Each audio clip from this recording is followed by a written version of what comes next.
Imagine you wake up tomorrow morning and read in the news that the US and China have started a war. What do you think will happen to Europe?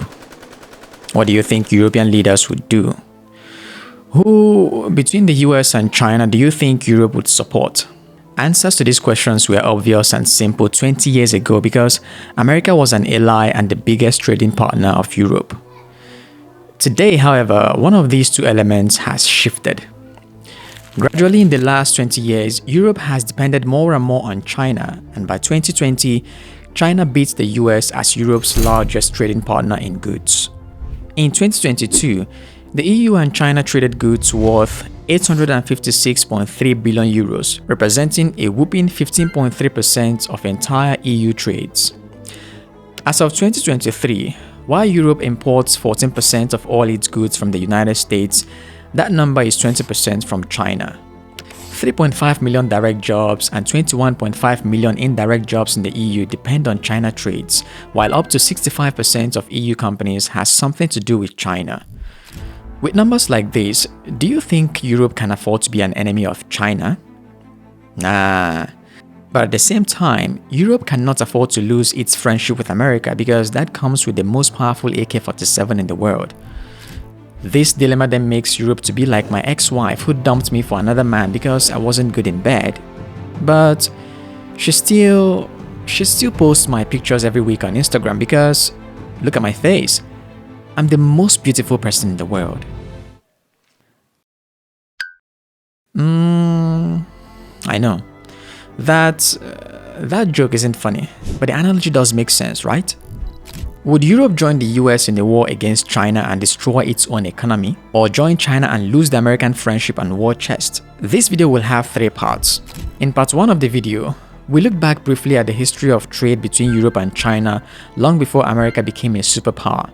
In part 2 of the video, we focus on how the US status as a superpower led to pressure for many European countries to have to choose between the red man and the red and blue man starting from 1950. In the last part of this video, we'll round off by examining the recent anti-American European foreign policies toward China and what that might mean in case of a US-China war. This interesting story begins now.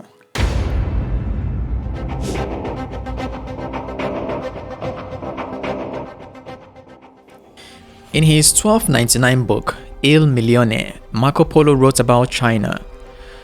The city of Hangzhou is the most magnificent in the world. The Great Khan is the greatest lord that exists in the world or ever has existed.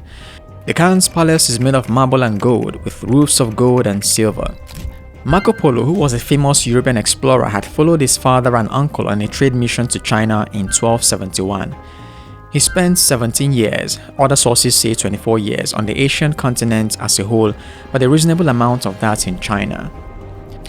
When he returned to Europe, Polo joined the navy of his country, Venice, fighting against the Venetia's arch-enemy, the Genoese. Unfortunately, or maybe fortunately, depending on how you judge the remaining parts of this story, Marco Polo was arrested by the enemy of his country, the Genoese, and was put in prison in 1298. While in prison, Polo met a man named Rustichello da Pisa. Rustichello da Pisa was a Romance writer and he was interested in writing Marco Polo's travel experiences. In August 1299, both Marco Polo and Rustichello da Pisa left the prison either through prisoner exchange or ransom. Now, with all the stories Marco Polo had told him about how beautiful and rich China was, Rustichello da Pisa wrote this book and published it on Amazon.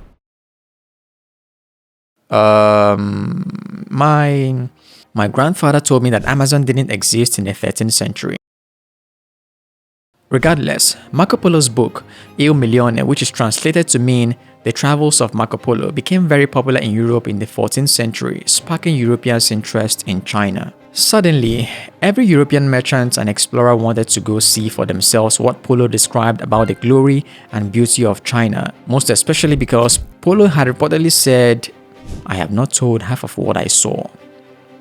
Now, even though Polo's stories about the beauty and abundance of China were partially responsible for the renewed enthusiasm of European merchants about the travels and trade with China during the 14th and 15th centuries, it was by no means the beginning of trade between Europe and China. As far back as the year 206 BC, when the Han Dynasty came to power in China and opened the Silk Road, China and Europe, to be specific, the Roman Empire had been engaging in trade. During this period, Chinese silk became popular in Rome, leading to the Roman term Ceres being used to describe the land of silk. Which I don't really know what this term means. But I know, if it was in my country, this term is likely to be offensive because for some stupid reason, people in my country like to use offensive language to describe other people. Do you know what we call Americans in my country? Now let's go back to the story. By 27 BC, several European, mostly Roman traders and merchants traveled to China and other parts of Asia via the overland Silk Road and maritime routes through the Indian Ocean.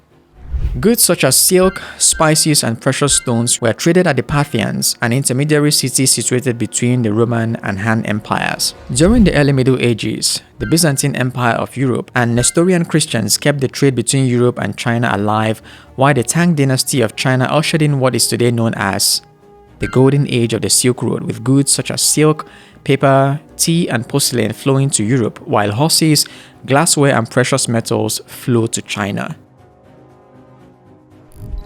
Before I round up this section, I wish to give credit to famous explorers of this era, people who made it possible for Europeans and Chinese merchants to know which products are where. People such as Chinese Admiral Zheng He, European Vasco da Gama, and my favorites of them all, Franciscan Fra Giovanni da Pian del Capin. Trust me, that's somebody's name. Franciscan Fra Giovanni da Pian del Capin. I mean, people in the past used to love their children so much that they gave them names that everybody in the world will remember. Franciscan Fra Giovanni da Pian del Capin. Up to this point in the story, we've not mentioned America. Well, except in my joke, because America as we know it today, the global Goliath, the Yankee yoke, and the planet's head honcho didn't exist. Now let's add the US to the story of trade and relationships between Europe and China and see how that looks. In the next phase of our story, we're going to see how China and the United States used to be friends, how they both fought Japan in World War II, and the incident that made the US become China's enemy, which in turn is the reason European trade and relationships with China is complicated. The 1950 conflict between the UK and the US regarding the former's relationship with China would be a good example, so let's go deeper into the story.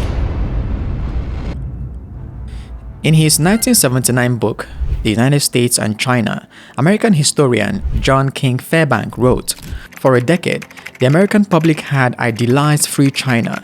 Now increasingly the combination of the atomic age, espionage, and the Cold War had intensified their fear of communism.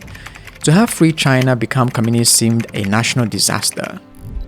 Before 1949, the US and the Chinese ruling Nationalist Party were friends. Not like real friends, but first of all, they had the same enemy, Japan, and second of all, China wasn't yet a communist state. In this book, John King Fairbank wrote about how the World War II wartime alliance between the US and China was a marriage of convenience rather than a true partnership.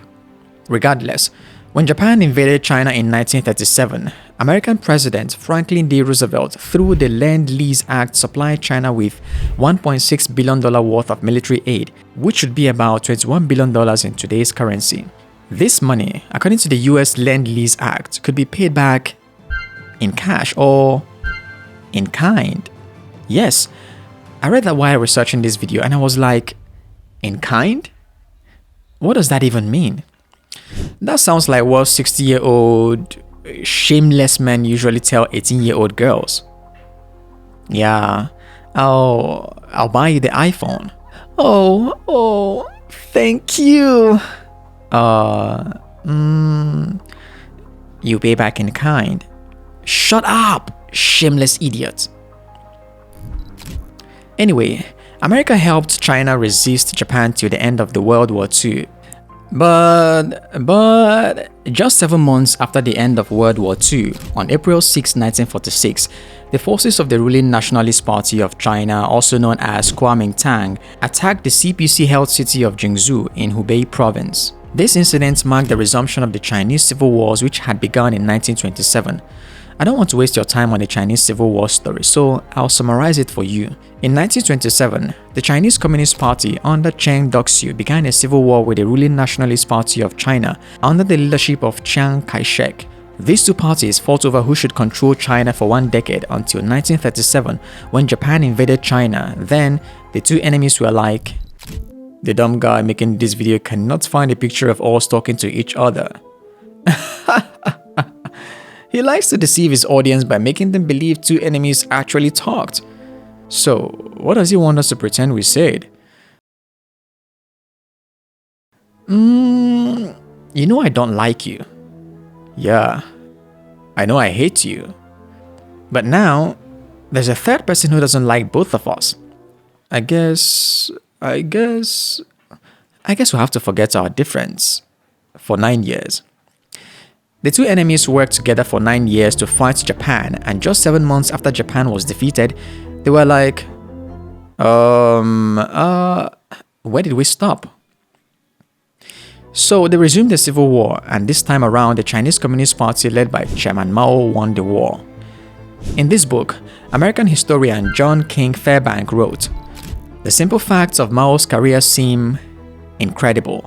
In a vast land of 400 million people, at age 28, with a dozen others, to found a party and in the next 50 years to win power, organize and remold the people and reshape the land, history records no greater achievement. Alexander, Caesar, Charlemagne, all the kings of Europe, Napoleon, Bismarck, Lenin, no predecessor can equal Mao Zedong's scope of accomplishment. Indeed, Mao's achievement is almost beyond our comprehension." Now, this story will start to make sense to you. Before Mao took power in China, the United States supported the ruling Nationalist Party of China, not because that party was the best bride of the US, but because at least the party mentioned democracy in their manifesto. Nationalist Party of China created what they call the 3 principles of the people: nationalism, democracy, and socialism. Unlike the CCP, whose manifesto was communism, communism, and communism, the US thought it was better to marry an ugly woman with good character than to marry an ugly woman with bad character.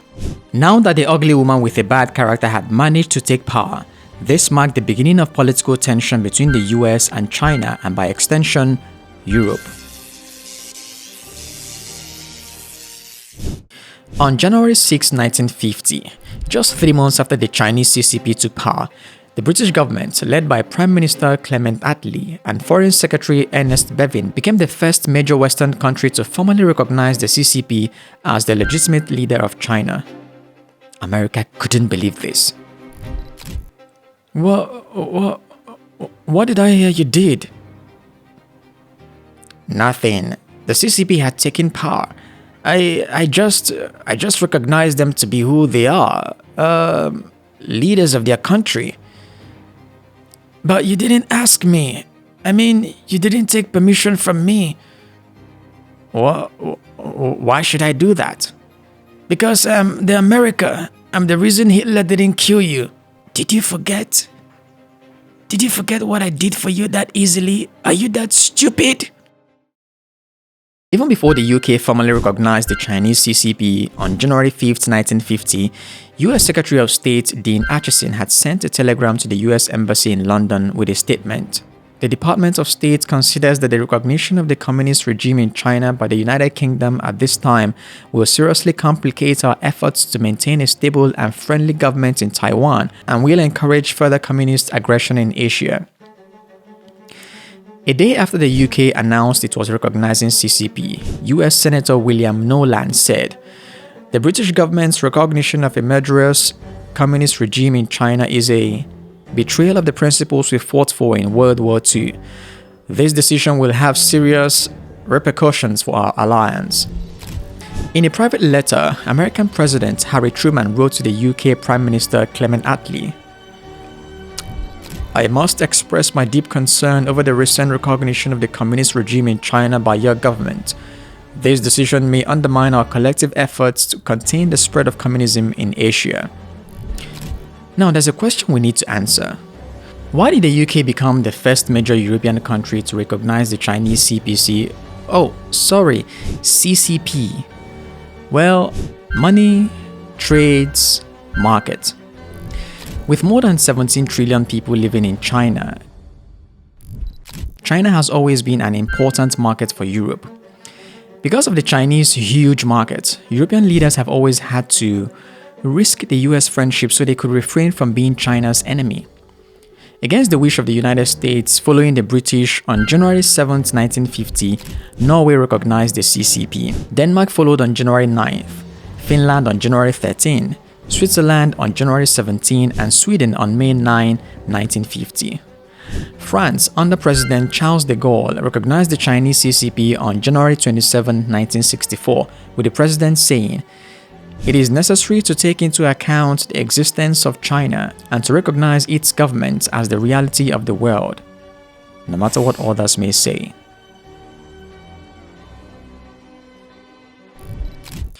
I can spend the next 30 minutes telling you stories of how different European leaders chose to create a friendship with China against the wish of the US in the 1950s, 60s, or 70s. We can talk about Italy's 1971 diplomatic relations with China, the 1980s West Germany's trade relations with China, or even the 1983 China and the EU Science and Technology Cooperation Program. I mean, on page 340 of this 2008 book, Chinese Foreign Relations, Robert G. Soter wrote about how in the 1990s, EU-Chinese trade increased faster than the Chinese economy itself, tripling in 10 years from $14.3 billion in 1985 to $45.6 billion in 1994. But since we've spent so much time in the past, let's move close to the present day and use the facts in the present geopolitical games to guess what European leaders are likely to do if the US and China start throwing stones at each other tomorrow morning. On April 9, 2023, after returning from a 3-day visit to China, French President Emmanuel Macron said the EU shouldn't follow US or China on Taiwan. This statement was considered controversial, but Macron could explain. The worst thing we Europeans could do would be to be followers on this topic and to adapt to the American rhythm, Macron said. The French president then advocated for what he called Europe's strategic autonomy, that is, a Europe that doesn't depend on the United States foreign policy, a Europe that doesn't go to war with the US or needs America for its wars. But how can Europe achieve autonomy if it still needs American weapons to defend its territory? Macron had an idea too. Europe should increase its military spending. Then we should ask ourselves, why does the French president publicly advocate for Europe to not support its most important ally, America, in a war with China? This answer will lead us to exactly where we started this video, and that's economy. France, for example, in 2019 signed a 30 billion euro purchase agreement with China for Airbus planes. France exports aerospace products, aviation equipment, nuclear energy components, high-end consumer goods, agricultural products, especially chicken, and wines to China. The French aerospace industry, including companies like Airbus and Renault, is particularly significant in these exports. China in return exports electronics, textiles, consumer goods, and machinery to France. With France being China's third largest trading partner in the European Union and total bilateral trade volume between the two countries reaching approximately $78.9 billion in 2023, France might not like to be part of the US shows of force. Okay, so what about Germany? In 2023, Germany exported vehicles worth $25.74 billion to China, machinery $21.99 billion, electrical and electronic equipment $20.33 billion, optical, photo, technical and medical apparatus $9.86 billion, and pharmaceutical products $4.38 billion. With bilateral trade of approximately $260 billion in 2023, Germany is China's largest trade partner in Europe, which was the reason why German leaders such as Angela Merkel, Wolfgang Schäuble, Sigmar Gabriel, Heiko Maas, and the present Chancellor Olaf Scholz have always been pro-China wherever they could. For example, Angela Merkel opposed US sanctions on China, saying in 2020, We don't want to be forced into a position where we have to choose between the US and China. Wolfgang Schäuble, who was Germany's finance minister from 2009 to 2017, criticized US trade policies towards China, saying the US is shooting itself in the foot with its trade policies. Sigmar Gabriel, who was former vice chancellor and economy minister, opposed US pressure on Germany to ban Huawei from its 5G network, saying, "We won't be dictated to by the US." The current German chancellor, Olaf Scholz, opposed US sanctions on China, saying, "Sanctions are not the solution to every problem."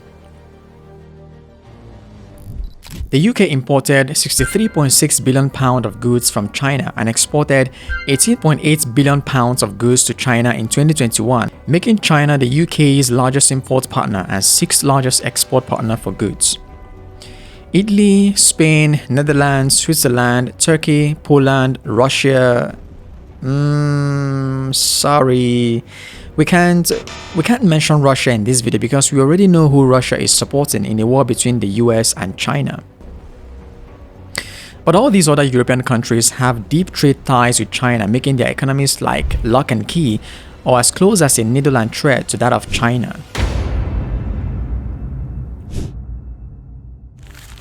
I started this video with this graph showing how Europe has become more and more dependent on China in the last 2 decades. In part 1 of the video, we looked at how, even before the US as a superpower, European empires such as Romans had extensive trade relations with China.